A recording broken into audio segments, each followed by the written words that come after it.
السلام علیکم دوستو۔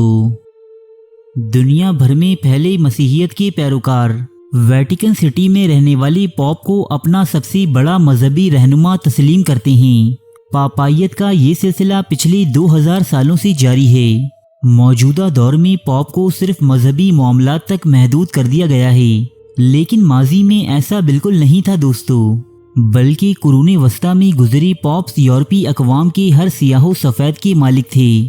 کسی بھی حکمران کی اتنی جرأت نہ تھی کہ وہ ان کے فیصلوں کے خلاف اپنی زبان کھول سکے، اور ایسا کرنے کی صورت میں اس بادشاہ کے لیے کفر اور بے دینی کے فتوے شہروں اور قصبوں کی دیواروں پر آویزاں کر دیے جاتے۔ یوں یہ بادشاہ اپنی ہی عوام کی نظروں میں ایک شیطان قرار پاتا۔ اپنی ہر گناہ اور شیطانی عمل کو خدا کا حکم کہنے والے کچھ پوپس ایسے بھی گزرے ہیں کہ جن کی سفاکیت اور جنسی درندگی کے بارے میں جان کر آپ گیم آف تھرونز میں برتی گئی بربریت کو بھی بھول جائیں گے۔ تو چلیے ایک نظر ڈالتے ہیں تاریخ میں گزرے 10 بدترین پوپس پر، کہ جن کے بارے میں بات کرنا بھی یورپ میں ایک عملے بد خیال کیا جاتا ہے۔ پوپ اربن ثانی۔ فرانس کا رہنے والا پوپ اربن ثانی سن 1088 عیسوی سے لے کر 1099 عیسوی تک پاپائیت کے عہدے پر فائز رہا۔ یہ آدمی دنیا کو صلیبی جنگوں کی آگ میں جھونکنے اور لاکھوں انسانوں کی موت کی وجہ بنا۔ پوپ اربن ثانی نے ایک بڑی فوج جمع کرنے کی خاطر یورپ بھر میں یہ حکم جاری کیا کہ ہر وہ شخص جو یروشلم کی آزادی کی خاطر لڑے گا یا سفر کرے گا تو خدا کے حکم سے اس کی تمام تر خطائیں معاف کر دی جائیں گی، پھر بھلے ہی وہ قاتل ہو، زانی ہو یا کوئی ڈاکو۔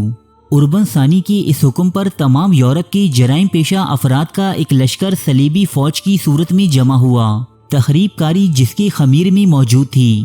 لہٰذا یہ لشکر جس جگہ سے بھی گزرا تباہی اس علاقے کا مقدر بنی، پھر چاہے وہ کوئی مسیحی آبادی ہو یا مسلم شہر۔ پوپ لیو دہم۔ پوپ لیو دہم یورپ کی ایک ریاست فلورنٹائن ریپبلک کے بادشاہ لورینزو کا بیٹا تھا، جو سن 1513 سے لے کر 1521 عیسوی تک پوپ کے منصب پر براجمان رہا۔ یہ پوپ مال و دولت کا اس قدر بھوکا تھا کہ پوپ کے مقدس عہدے پر رہ کر یہ یورپ کے امیر و کبیر افراد میں انشورنس پالیسیز بیچا کرتا۔ دوستو اب آپ یہ سوچیں گے کہ انشورنس پالیسیز بیچنا بھلا کون سا جرم ہے، لیکن یہ وہ عام والی انشورنس پالیسیز نہیں جو تعلیم، شادی یا کاروبار کے لیے لی جاتی ہیں۔ یہ دراصل جہنم سے خلاصی اور جنت میں داخلے کے سرٹیفکیٹس تھے، جن پر مسیحیت کے سب سے مقدس ادارے کی مہر ثبت ہوتی۔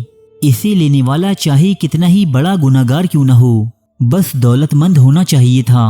یوں دولت مند افراد میں یہ انشورنس پالیسیز بیچ کر پوپ لیو دہم نے اپنی دور پاپائیت میں بے تحاشا مال و زر جمع کیا۔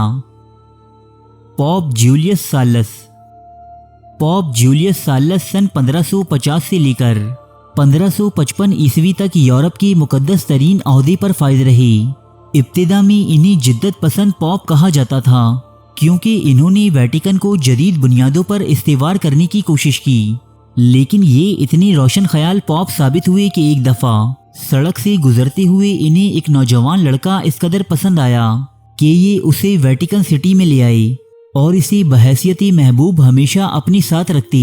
اتنا ہی نہیں بلکہ انہوں نے ایک انتہائی چھوٹے لڑکے کو کارڈینل جیسے بڑے عہدے سے بھی نواز دیا۔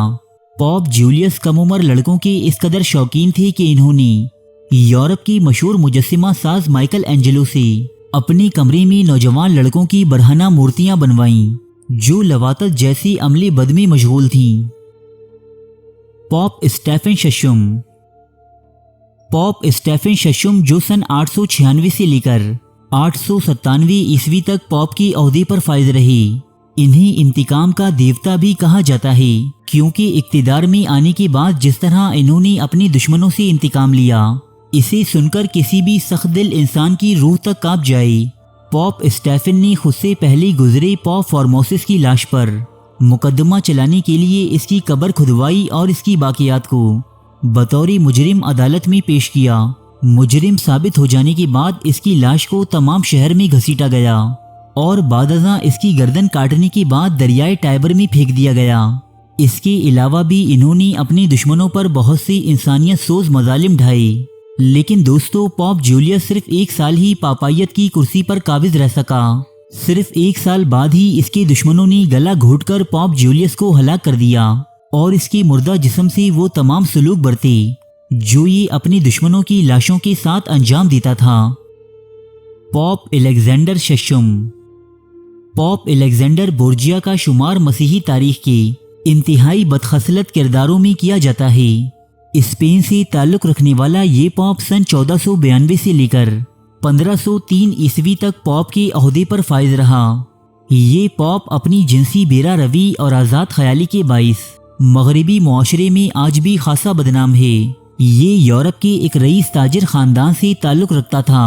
یہ پاپ درجنوں بچوں کی ولدیت تسلیم کرتا تھا جو اس کی مختلف داشتاؤں سے پیدا ہوئے۔ اس کے علاوہ یہ ویٹیکن سٹی میں انتہائی فحش تقریبات منعقد کرتا جو آج تک پاپائیت کے نام پر ایک داغ ہیں۔ روایات میں ملتا ہے کہ 50 سے زائد جسم فروش عورتیں ہمیشہ اس کے ساتھ رہتی تھیں جنہیں استعمال کر کے یہ مختلف طاقتور لوگوں سے اپنی کام نکلواتا۔ اس کے علاوہ پاپ الیگزینڈر بورجیا کے جسمانی تعلقات اس کی اپنی سگی بیٹی لیوکریشیا کے ساتھ بھی تھے۔ اس پاپ کو اسی کے بیٹے سیزر نے زہر دے کر مار دیا تھا۔ دوستو اس پاپ کے گناہوں اور بدعمالیوں کے بارے میں مزید تفصیلات جاننے کے لیے آپ ہماری یہ ویڈیو بھی ملاحظہ کر سکتے ہیں۔ پاپ پاؤل سالس۔ پاپ پاؤل سالس سن 1534 سے لے کر 1549 عیسوی تک مسیحیت کا سربراہ بنا رہا۔ یہ شخص دولت و زر کا اس قدر بھوکا تھا کہ اس نے وراثت میں ملنے والی دولت کے لیے اپنی سگی اور سوتیلی دونوں ماؤں اور اپنی کم عمر بھتیجی کو بھی قتل کروا دیا۔ پھر اسی دولت کا استعمال کر کے یہ اس وقت کے سب سے اعلیٰ ترین منصب یعنی پاپ کی کرسی پر جان بیٹھا۔ مزید دولت کے حصول کے لیے پاپ پاؤل نے یورپ کی جسم فروش عورتوں تک پر ٹیکس عائد کر دیا تھا۔ جو بھی فرد اس کی کرپشن اور ہوس زر کے سامنے آتا یہ اسے گلا گھونٹ کر قتل کروا دیتا۔ اس فہرست میں بیان ہونے والے پچھلے پاپ کی طرح پاپ پاؤل کے بھی اپنی ہی سگی بیٹی کانسٹینزا فرنینس سے ناجائز تعلقات تھے اور اسی بنا پر اس کا شمار بھی مسیحی تاریخ کے چند شرمناک ترین پاپس میں کیا جاتا ہے۔ پاپ جان 12۔ یہ اس قدر خوش قسمت انسان تھا کہ صرف 18 سال کی عمر میں مسیحیت کے سربراہ یعنی پاپ کے عہدے پر فائز ہو گیا۔ یہ تاریخ عالم کا سب سے اوباش پاپ تسلیم کیا جاتا ہے جس نے ویٹیکن کی زمینیں بیچ بیچ کر انتہائی پرتعیش زندگی گزاری۔ یہ پاپ مذہبی ذمہ داریاں نبھانے کے بجائے دن رات عیش و نشاط کی محافل میں ڈوبا رہتا۔ ویٹیکن کی کوئی بھی عورت اس کی جنسی درندگی سے محفوظ نہ تھی۔ پھر ایک دن یہ پاپ اس وقت مارا گیا کہ جب یہ کسی اور کی بیوی کے ساتھ ہم بستری میں مصروف تھا۔ اس عورت کے شوہر نے غیرت میں آ کر پاپ جان کو حالت زنا میں ہی قتل کر دیا۔ اس بد کردار پاپ پر ہم پہلے بھی ایک تفصیلی ویڈیو بنا چکے ہیں۔ پاپ بونیفیس ہشتم۔ پاپ بونیفیس ہشتم 1294 سے لے کر 1303 عیسوی تک پاپ کی خدمات انجام دیتا رہا۔ اس نے اپنی اختیارات کا دائرہ بڑھاتے ہوئے نہ صرف مذہبی بلکہ یورپ کے سیاسی معاملات بھی اپنے ہاتھوں میں لے لیے، جس کے بعد اس نے بہت سی جنگیں لڑیں اور بہت سے شہروں کو تباہ و برباد کر دیا، وہ بھی صرف زیادہ سے زیادہ خراج یعنی ٹیکس جمع کرنے کے لیے۔ پاپ بونیفیس کے مظالم اس قدر شدید اور سفاکیت سے بھرپور ہیں کہ یورپ کے مشہور رائٹر داتے نے اس کا ذکر اپنی شہرائے آفاق نظم دی ڈیوائن کامیڈی میں بھی کیا ہے، جہاں اسے جہنم کی 8ویں گھڑے میں دکھایا گیا ہے۔ پاپ اربن ہشم۔ یہ پاپ سن 1378 عیسوی سے لے کر اپنی موت یعنی 1379 عیسوی تک پاپائیت کی منصب پر فائز رہا۔ مسیحیت کے اس سربراہ کی ذہنی و نفسیاتی حالت اس قدر بگڑی ہوئی تھی کہ اس کے قریبی افراد بھی اس کے غیظ و غضب سے محفوظ نہ تھے۔ ایک مرتبہ کسی چھوٹی سی بات پر ناراض ہوتے ہوئے پاپ اربن نے اپنے ہی ماتحت کام کرنے والے 6 کارڈینلز کو گرفتار کرنے اور ان پر شدید تشدد کرنے کے احکامات جاری کیے۔ دوران تشدد یہ ان کی چیخوں سے مطمئن نہ ہو سکا اور سپاہیوں کو حکم دیا کہ ان کی چیخیں مزید بلند کی جائیں۔ اس پاپ کا تمام خون آشام دور اسی طرح کے پرتشدد اور پاگل پن کے واقعات سے بھرپور ہے، جس پر ہم پھر کبھی کوئی تفصیلی ویڈیو بنائیں گے انشاءاللہ۔ پاپ بینیڈکٹ نہم۔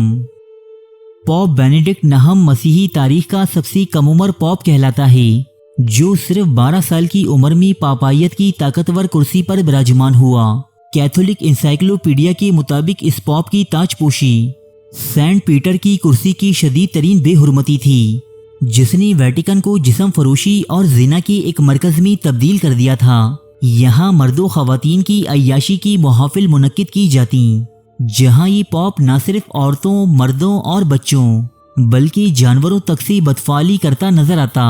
اس بد کردار شخص نے ایک مرتبہ دولت کے لالچ میں اپنی پاپائیت پوپ گریگوری ششم کے ہاتھوں فروخت کر دی۔ گریگوری ششم نے پوپ بننے کے بعد اپنی جانشین کے طور پر ڈیماسوس نامی شخص کا انتخاب کیا، لیکن اس کی موت کے بعد بینیڈکٹ نے ڈیماسوس کو زہر دے کر مروا دیا اور خود دوبارہ پاپائیت کے منصب پر قابض ہو گیا۔